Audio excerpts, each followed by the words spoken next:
I was trying to break up with my ex-boyfriend, not the long-term one, but I had like a quick one. Yeah. And it was so hard, by the way. It's so hard. Oh, I practiced with my mom.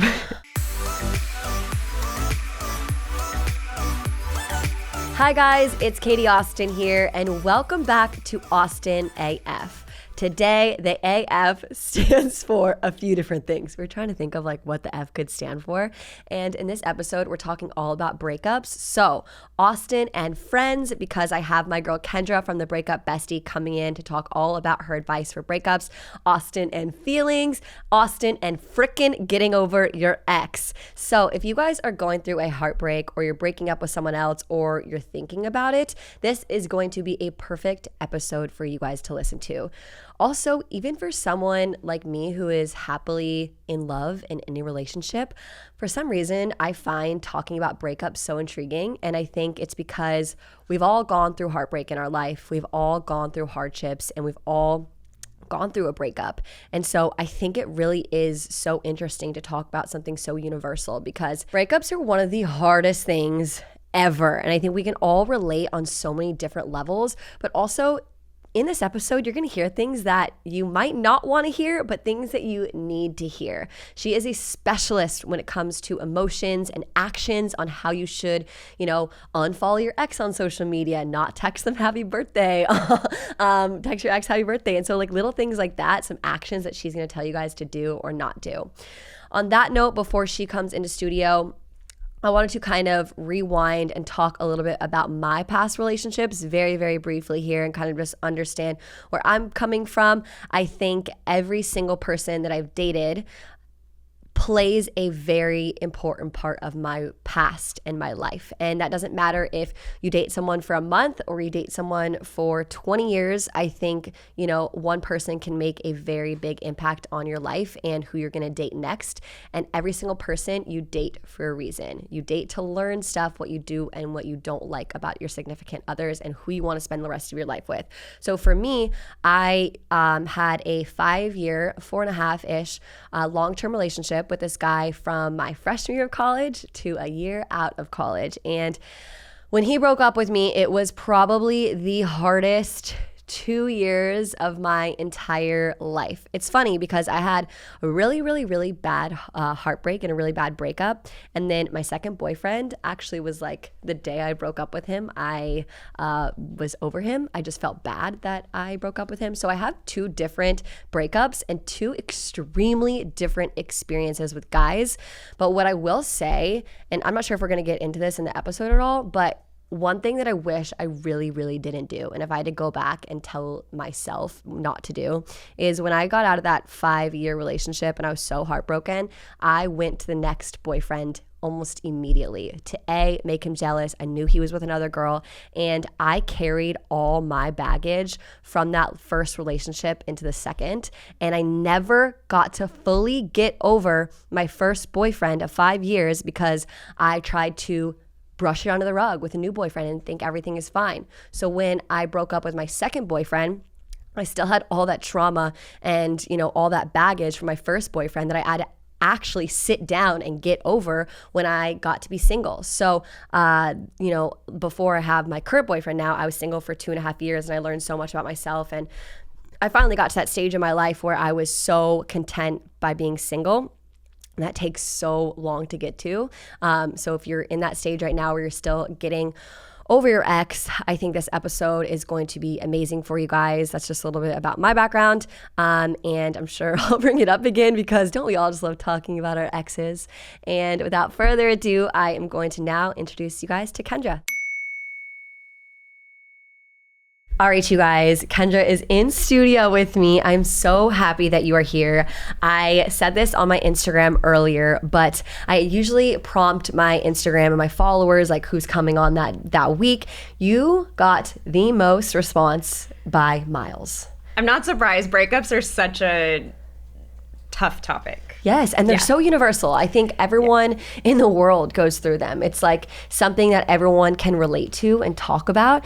And so let's just start from the beginning because I have so many fucking questions for you and so much advice that I want to hear from you and some takeaways that we can give other people out there as well.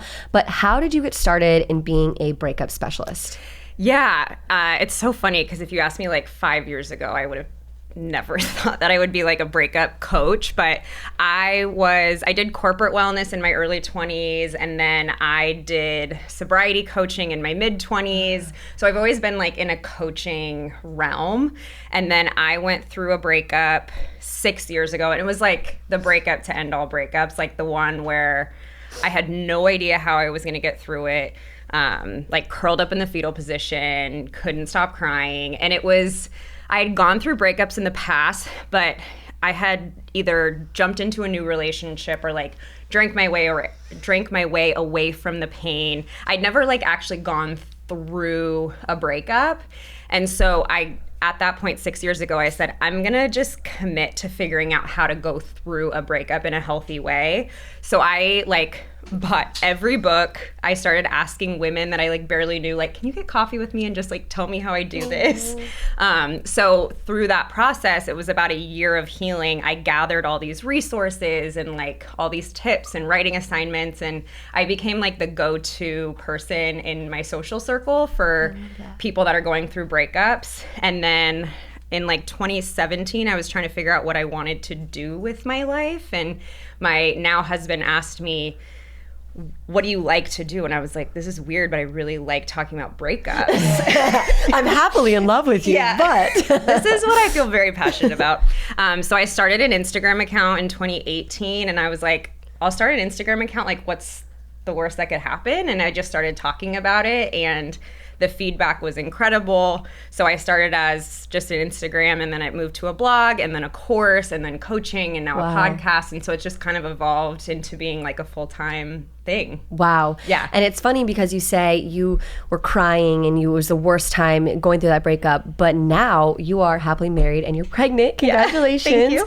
And so anyone, first off, in listening to this right now, going through that breakup, you will get over it. That's like the number one thing I tell people is this will pass. I know it hurts, but it's never gonna last. Like, no one is ever in pain for forever on a specific thing. So that's like the number one thing I try to tell people. It's okay to be in pain, but just know and keep it in the back of your head, like, I won't feel this way forever. Right. And I think that was one of the main questions. And even for me personally, I dated a guy for 4.5 years, and he was one of those guys where he was my end all be all. We had plans to get married. We had plans on where we're living, how many fucking kids we're having, all the things, you know, and out of nowhere, he broke up with me. And I mean, like, I did not see it coming. He one day just broke up with me, and it took me, I want to say 3 years to get over him. Yeah. And so one of the main questions that you had is, why is it taking me so long to get over them? Yeah. And that's like the number one question I'm asked is, how long is it going to take me to get over this breakup? And unfortunately, like, I wish I could give a timeline. Some people say it's based on how long you were together. I think there are so many factors, like just like how attached you were as a relationship. Like, did you guys see each other every day? Were you living together? And then it has to do with, like, did this trigger anything, like any old wounds for you? So that adds some extra healing. Do you cut contact right away, or do you try to stay friends with the person for a long period of time? Because that delays it. So there's just so many things that cause a breakup to last longer than you would probably like. We all want the breakup to last like a couple months. But I tell people, like, don't should your way out of a breakup. Don't say, I should feel better by now, because you don't. And all you're doing is judging yourself and making yourself feel worse. Totally. So I just tell people, like, you have to be patient. Yeah, you have to do certain things to heal and get through it. But at the end of the day, like, a lot of what you need is time. I agree. I also want to play devil's advocate and say sometimes, unfortunately, you'll never get over the person. And I mean that in a way, not saying like I'm looking at my ex and not over him, but at the same time, like, I mean this in the best way, he will always be a part of me. Yes. And talking about what happened between us will always be a little bit sensitive in my heart. And I think even when I'm 50 years old, I'll be like, his name, if I see him walking across the street, I'll have a little bit like, you know, heart falling through my butt a little bit, you know? Yeah. And so part of me is like, yes, you can get over the person, but what is your opinion on that? Do you think, like, what do you think? So I think we just change how we see the person. So at first they're this really painful thorn in our side where you hear their name, you instantly start crying, you hear a song that reminds you of them, you see a food that reminds you of them, and you just burst into tears. So that's the beginning. And then you start learning how to live your life without them. And that's painful too. And then I think you get to a place where you can cherish the good times that you had. Yes. So many people assume that a breakup involves wiping all memories of them. I tell people, like, don't say you wish they never existed, because they did exist and you had good times. You wouldn't be with someone that wasn't a good, like, fit for you at a certain time. Yeah. So you'll get to a place where you can cherish the good memories. You can learn from mistakes or lessons learned, and they will always hold a place in your heart, but it's just one that you can kind of put in a box and like close up. And maybe if you choose to open it, you feel the feelings again, but it's not something that's overwhelming or will take over. It's just so funny to me that you spend so much time with someone and you have so many memories. Like for my ex, I feel like I grew up with him from 18 years old to almost 24 years old. Like, holy shit, I grew up with that person. He saw every ins and outs of me coming from a teenager to my college to my adult and starting my career. And so it's like, it takes a lot to be so mature to see the good moments in that, because it's, to me, I almost have to picture him as dead. I know it's so freaking morbid and weird, but sometimes it makes me feel at peace, because I'm like, oh my God, like he's out of my life completely. Like I never have to see him again in my life. I want him out of sight, out of mind. I will never speak to him again. I don't want any conscious to do with him whatsoever. Yeah. And I feel like that's an immature way to deal with it, because I want to be able to look back and be like, that was amazing. Yeah. And I tell people, like, there are times where you probably want to avoid the restaurant you went on your first date with. Like, there are times where you want to kind of put on blinders, just focus on you, not focus on them. But if we were to start every relationship as a blank slate, like we don't learn anything, we don't remember the good times, the bad times, we would I don't think we would ever figure out what we wanted, because that's how we figure out what we want is by what we had. So if we were to forget it all, we would be going nowhere. We'd be running in circles. So true. So speaking of that, actually, and going into a new relationship, for me, I'm going into a new relationship. I've only been dating this guy for like 9 months now. And so, by the way, 9 months I know is kind of a long time for some people, but like for me, coming from a very, very long-term relationship, and still carrying some of the baggage from that long-term relationship. I learned a lot of good things, what I don't want, but at the same time, and I know some girls can relate to me out there, it is so hard to fully put your heart into someone when you've gotten so heartbroken before. Totally. And so what would you give advice to me or any other girls listening out there or guys listening out there to not carry on, those trust issues, the baggage that you had from your past relationship? I like to change. I don't like the term baggage. I think it's like life. I like to think of them as your life lessons. Like sometimes we have wounds, but sometimes they're just lessons that we learned. And a lot of the times we carry the really painful ones. So if you can think of it as just life lessons that you learned. And I think there's this delicate balance of, you obviously want to look out for red flags that would harm you in the way that you've been harmed in the past. But you also don't want to live your life super guarded. So that's why I think it's so important. And I think so many people miss this step in breakups. They go through the initial pain and then they're like, okay, I'm starting to feel better. Let me get back into dating. And they miss this crucial step of processing all the feelings. How did this person hurt you? What resentments am I still holding on to? What have I learned from it? What was good? What was bad? These are very crucial questions that you have to ask, because then you're going to be equipped to go into future relationships with maybe like a couple little walls up, instead of being like, I'm totally guarded, no one can touch me. Right. I know how I've been hurt in the past. I'm going to have like a little wall here, but at least I can like see what I'm looking out for, but I don't have to go into it hardened, because that's what we don't want to be hardened or jaded to love and relationships. Totally. And we want to always walk into a new relationship open and giving them the benefit of the doubt as well. Exactly. Yeah. And for me, and like actually you said in the beginning of this interview, you were like, yeah, before I never actually like understood a breakup because I would just go on to the next. A lot of my friends actually believe that they'll never get over the last person until they're dating someone else. Yeah. And personally, I completely disagree with that, because that's what I did to get over that 5-year relationship.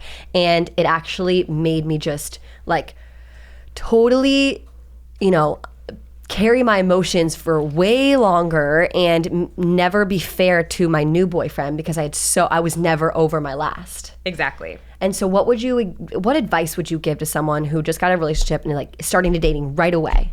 Yeah. So I think there's two different kinds of singles. There's you're single by default, meaning someone broke up with you and it's not your choice, and then single by choice. And I think we should experience both before getting into new relationships, because single by default's not your choice. You're literally just surviving. You're like, how can I make it through the day without sobbing at work?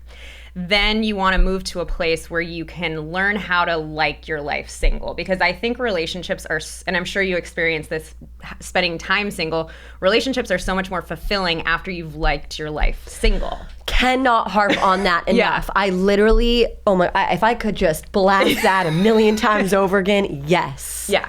Absolutely. Yeah. And the thing is, I think some people believe if I hide from the pain of this breakup by jumping into something new, or even just like spending a lot of time on apps, you think that the pain just goes away, but it doesn't. All you're doing is just shoving it down. And then someday, who knows when, someday you're going to be in a relationship. The person you're dating is going to say something and you're just going to burst out crying. Yep. And the person's not going to have any idea, any context. And it's just because something was triggered that you never dealt with. So I tell people, like, feelings don't go away. They just get stuffed down. So it's so much better to deal with it now instead of jeopardizing future relationships because you haven't dealt with something. Right. You're just masking it. If you keep going in and you, honestly, like for me, drinking was a huge part, like 4 nights a week going out, and also constantly staying busy. I think it's really great to focus on yourself and stay busy and grow your career. But at the same time, ask yourself, why are you trying to stay so busy? Yeah. What are you hiding deep down? And sometimes when I work with one-on-one clients and someone will tell me, like, I have this plan and then I have this and then I have this, and I'll say, like, I want you to put on your calendar 10 minutes of being sad. Right. I just want you to, like, listen to Taylor Swift or listen to, like, I have a cry playlist, like, listen to a crying playlist and just allow yourself 10 minutes for a space to get stuff out. And sometimes I'm like you, where my go-to is to distract myself and stay crazy busy, and then it just explodes out of me like a volcano. So I have to be really intentional about, like, okay, I'm going to spend this much time journaling, or I'm going to, like, not force myself to cry, but, like, give myself an opportunity to cry. Right. No, I love that. And I think staying positive through a breakup is so much easier said than done. And I think a lot of the times, a lot of the messages I got were also, how can I ever go into a next relationship when I know if I ever get my heart broken again, I can't feel this way again? But also at the same time, you can spin it. And, like, it's like, for me, I'm like, okay, wait, I can go through it again because I came out stronger on the other side and I know I'll be okay. Yeah. And so I think there's always a spin you can have on it. And that's another thing too about being single by choice and actually going through the breakup is you prove to yourself, like, oh, I can do this. And it's like, totally. I would so much rather be alone, or not even alone, be by myself and be happy and fulfilled than be in a relationship where the other person's not happy, the other person can't commit, I'm not happy. My company is so much better than that. Right.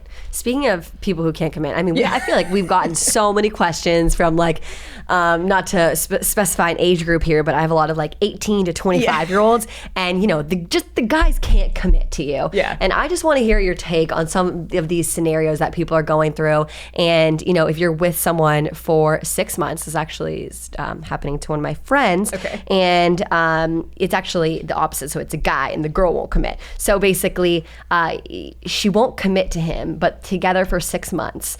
And it's like, when is the time to say, hey, let's give this up? So, and it's so funny because I've been getting a ton of questions on non-commitment. I think it's because everyone's coming out of quarantine and, like, dating, and no one wants to, like, lock it down. They want to, like, keep their options open. See what's up. So I've been getting a ton of questions on, like, emotional unavailability.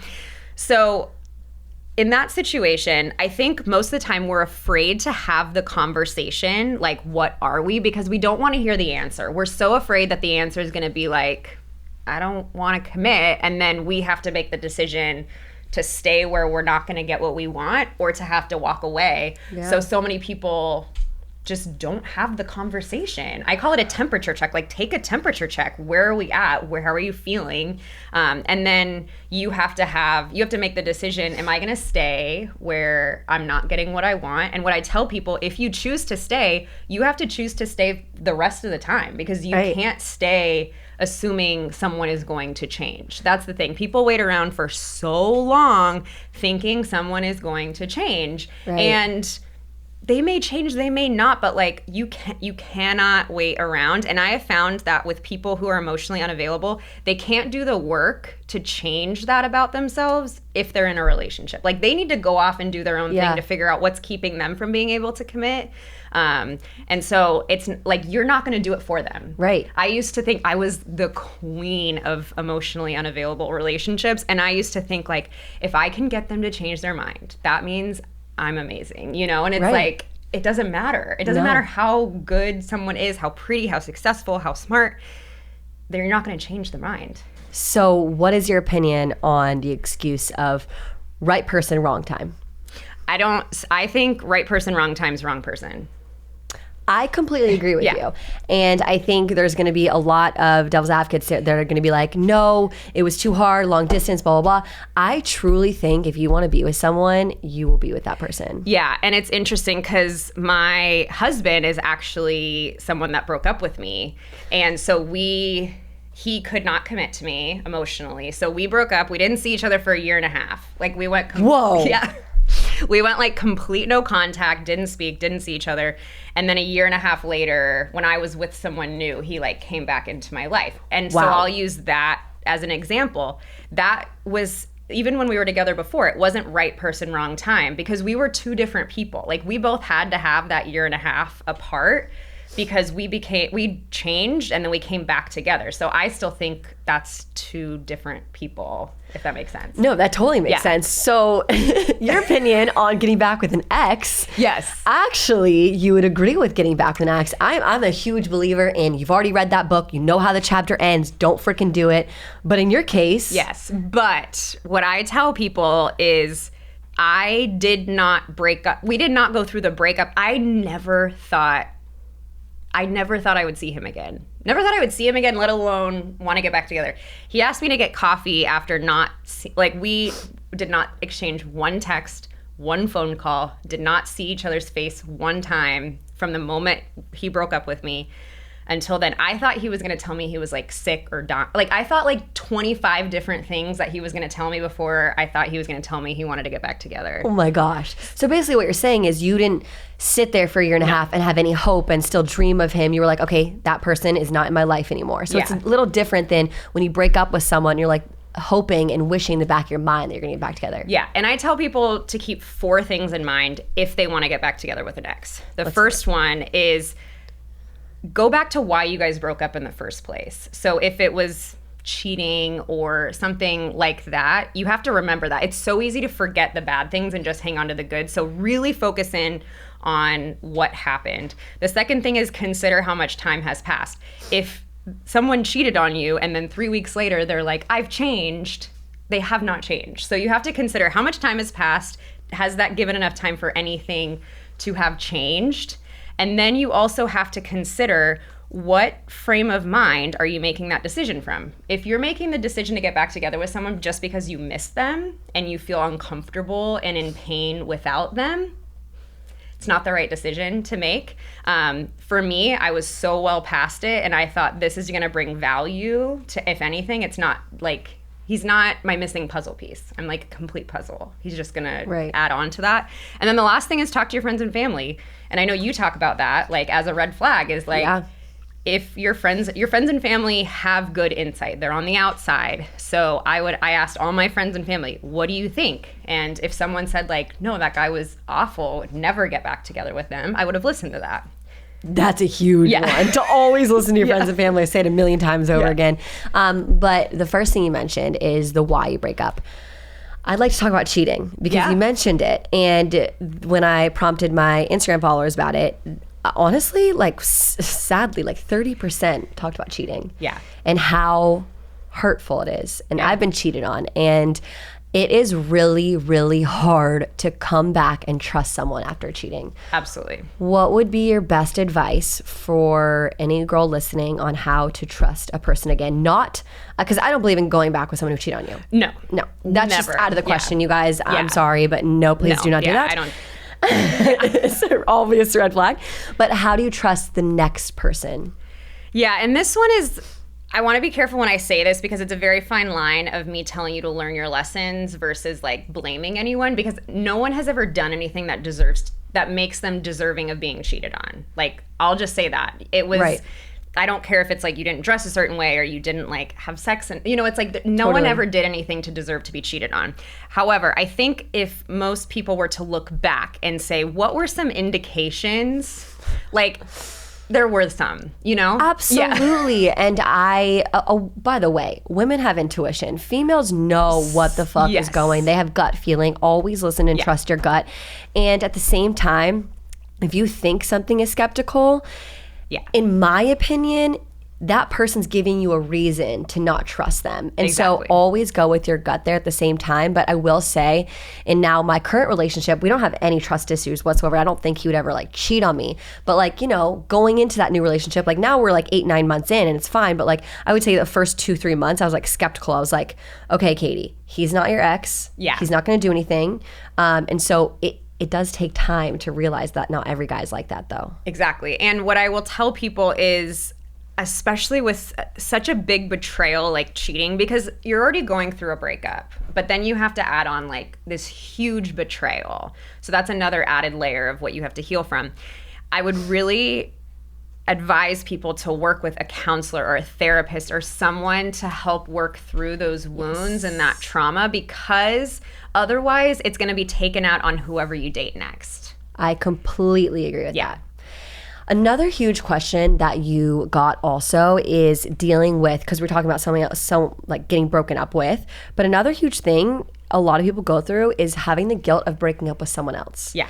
And sometimes that is just as painful.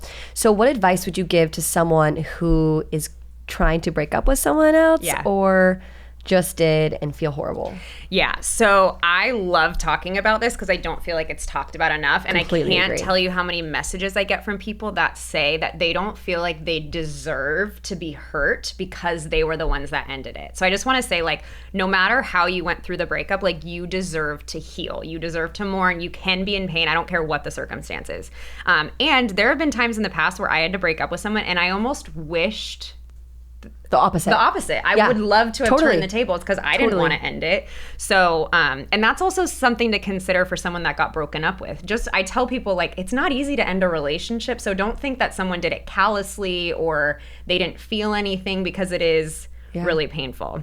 But when it comes to someone who's like on the fence of should I break up with someone, I tell people you're hurting two people by staying in a relationship that doesn't serve you. Yes. You're hurting yourself because you're not in a relationship you like, and you're hurting the other person because you're not setting them free. You got to set them free to be able to find their person, So if you don't want to be with them, that means you're not their person. So that means they do have someone out there. So you need to, you're doing them a favor by letting them go. I completely agree with that. And one of my best friends told me, because I was trying to break up with my ex-boyfriend, not the long-term one, but I had like a quick one. Yeah. And it was so hard, by the way. It's so hard. I practiced with my mom. I wanted to break up with him in person, and I was the asshole who did it on the phone. I couldn't do it. It's really hard. It was really hard. And I still to this day feel so guilty that I did it on the phone. And it hurt me. But she sat down with me one night and she was like, if not now, when? Yeah. And I was like, damn, that hit, because I just kept putting it off. And so many people out there are like, I don't know if this person is the one for me. Like, how do I know if I'm settling? I think if you are questioning it, you're settling and you should get out of that relationship. If you are spending time during your day trying to convince yourself or talk your way into being in a relationship or not being in the relationship, like, that's just not the relationship that you should be in. So, and that's exactly right. Like, if you don't do it this week, what you're going to do it next month, and they're a month more invested into the relationship too. So it's going to make it that much more painful. So I would say just do it. And if you feel guilt afterwards, you're just a human. Like, absolutely, it's just normal. Like, I don't care. I've talked to women who have broken up with horrendous, toxic exes, and a month down the road, they feel so guilty. They're questioning their decision. It's just normal. Absolutely. Yeah. And I also think you don't need a reason to break up with someone. I know that kind of sounds like kind of rude. Yeah. But if you don't feel it, love is not something that you can be like, they did this, they did this. It's like, sometimes if you just don't love that person, you need to break up with them. And I think what people forget is you can change your mind. Like, as human beings, you can want to marry someone in May and then in June not want to be with them anymore. Okay, but that's also really scary. I'm like thinking of my boyfriend changing his mind, and I'm like, no. That's terrifying to think about. I mean, I would just say, because I get so many questions that they're like, we were on a vacation, and then a week later, it's like, then they ended it, and so just like, people are allowed to change their mind. The one thing I tell people is, if your ex blindsides you, like when you got broken up with, it didn't invalidate your 5 years together. It didn't, like, people will say, my whole relationship was a lie. How do I believe they loved me at all? It's like, that doesn't invalidate it. Like, those were 5 good years of relationship. It doesn't mean, just because someone broke up with you, it doesn't take that away. Right. And then afterwards, another huge thing that I feel like a lot of people deal with is your ex like gaslighting you completely and always spinning it on you. How do you deal with someone so freaking toxic that after he blindsides you and you did nothing wrong, but that person's so toxic that he'll make you think you did everything wrong? The biggest thing is stop giving them access to you. Okay, let's talk about that. Yeah. Let's talk about that. I have such strong feelings on this. Okay, so stop giving them access mean don't text back. Yeah. Don't follow them on social media. And you're allowed to block, like, people are like, blocking is so harsh. And I'm like, you know what's so harsh is to put yourself in a position every day where you hear from a toxic person that makes you feel like shit. Like, that's really harsh. It's not harsh to block them. So you are not unfollowing them. You are, let's block them. So this is what I will say. I believe if you have the opportunity, I believe you should have a period of going no contact with an ex. If you have children, if you have a dog, like, there are exceptions. But if you have the opportunity to do it, I think you should do it. And I think you give your ex the opportunity to say, I need space. Please don't reach out to me. Or if they're being toxic, like, do not talk to me like that. I need space. And then if they cross that boundary, then you block. Like, I don't think you have to straight off the bat block them. But I think you do need to draw boundaries. It is so hard to pull that trigger and block someone that you still love. Yeah. And so when you do it, it is the most freeing feeling in the entire world. But, oh man, do you think that after you break up with someone, you should, unfollow them on social media and stop? Because I know for me, it was like so hard to not look at his stories every single day. Exactly. So I will say, ultimately, you want to remove them where you don't see their stuff.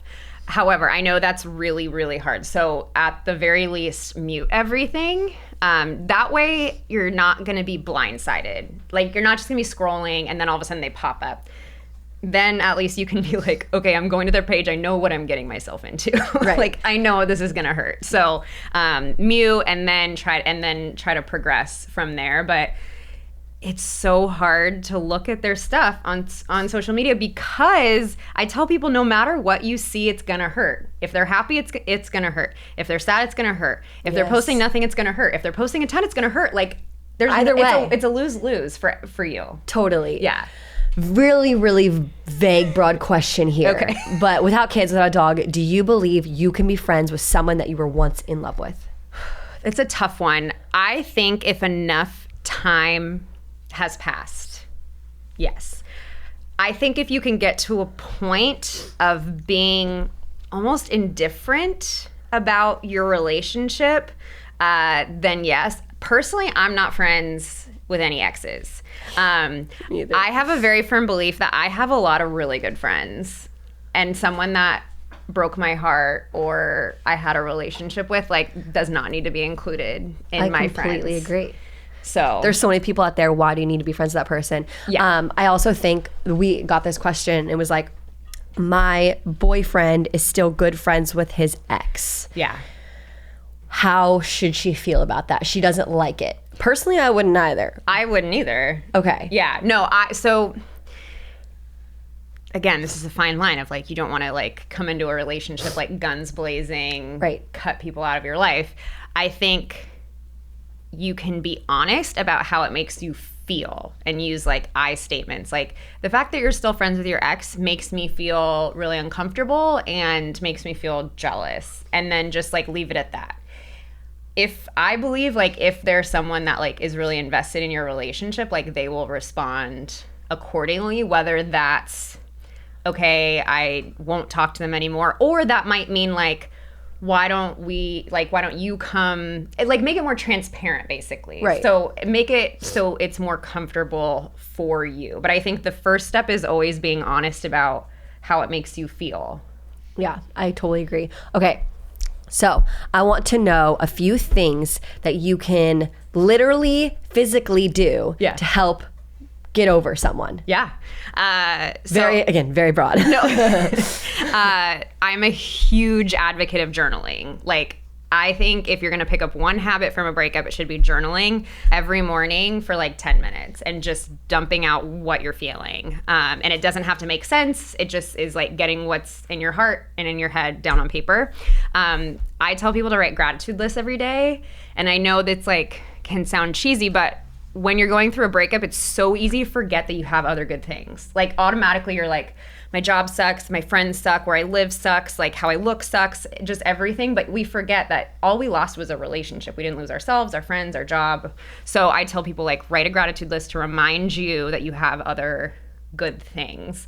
The next thing would be plan something for yourself, and especially now that we're like coming out of COVID, plan like a girls trip, plan a solo like road trip, like do something that you can look forward to. And bonus, like do something you've always wanted to do. Like for me, my last breakup, I'd always wanted to go to Europe, had never gone. That was the time that I pulled the trigger. You have really big guts when you're going through a breakup. So take advantage of them. Like book a crazy trip, change your hair, like change how you dress, like try something totally new because you do have extra guts. And then like lean on your friends. Don't try to act like you're fine. Tell your friends how you're feeling. Ask your friends to hang out more if you need it. I know I get a lot of questions of like, I feel like I'm a burden to my friends. I tell people like your friends are adults. If they're having a hard time with you dumping on them, like they can tell you that, you know, it's like, so I tell people like lean on your friends, lean on your support system, and don't do it by yourself. That is another huge reason why you should also, in a relationship, also keep up with your friends. Yes. Because for me, I was in a year-long relationship with a guy that didn't really allow me to have friends. And after I got out, I had to like start over again, which was so scary. Yeah. And so now I feel like I'm in a mature spot where I can actually have friends and have a relationship. It sounds so crazy, but a lot of girls have the same issues. I had the same thing for like 3 years, and I lost touch with like all my high school friends. It was like a total nightmare. And so I tell people like stay in touch with your friends. And to add on to that, if you're someone that's coming out of a relationship and you were in that position where you didn't have friends, like go to your friends and say you're sorry and like reconnect with them. Don't try to like let your ego just get in the way of like, I don't need them. Just go to them and explain the situation and say you're sorry, because like you said, we've almost all been there. Yeah. And your friends will always be there. Unfortunately, your significant other might not. And it's a scary, scary thought to think about, but your friends will always be there. Yeah. And your family. Yeah. So we are now getting to the kind of end of our show here where we have a segment called Mood Boosting Mantra. Okay. And so this actually has everything to do with you. Okay. And if you have like one quote, one mantra that you say to yourself, it could be, you know, literally anything to do with your career, relationship, family. Yeah. What would you say is the quote that drives you? So the quote that I always come back to is this will be a blessing, or this is a blessing in disguise. Like no matter what I'm going through, like the fact that I've been through like really gnarly toxic relationship, gone through all these really hard breakups, like everything I've been through has led to something so much better. So whenever something is not going my way, I just try to remember like someday it's going to make sense. I absolutely love that. Really taking a positive spin on anything bad that's going on in your life, because it's so easy to look at something negative in your life and harp on it and be like, this is just sucks for me. It's all about your reaction and how you react to situations and making it a positive spin. Exactly. And you're allowed to be sad. No matter, like, you're allowed to feel your feelings. That's like another big one too. You're allowed to be upset at a situation, mad at a situation, but just deep down know like the situation will make sense someday. I love that. I absolutely love that. Okay, and now I would love for you to just like self-promo and can we find you in your own podcast? So the best place to connect with me is on Instagram at Your Breakup Bestie. I have a podcast, Heal Your Heartbreak, that's on everywhere you can listen to podcasts, and my website is breakupbestie.com. I love that, by the way, Breakup Bestie. How'd you think of that? I don't know. It's so funny. I was looking through old stuff and I wrote, my first thing was breakup buddy. And then I was like, it's actually perfect nowadays because bestie is a huge term. I know. And it's so funny because I've had it for like 4 years now. So it just sounded like I wanted to be the best friend helping someone through. I didn't want to be like a therapist. I wanted to be like a friend that could hold your hand through it. And every single person will need that at some point in their life. Yeah. So thank you so much for coming on. Thank you so much for all your advice, for helping others. I really appreciate it. And thank you guys. I'll see you guys next week. Yeah, thanks for having me.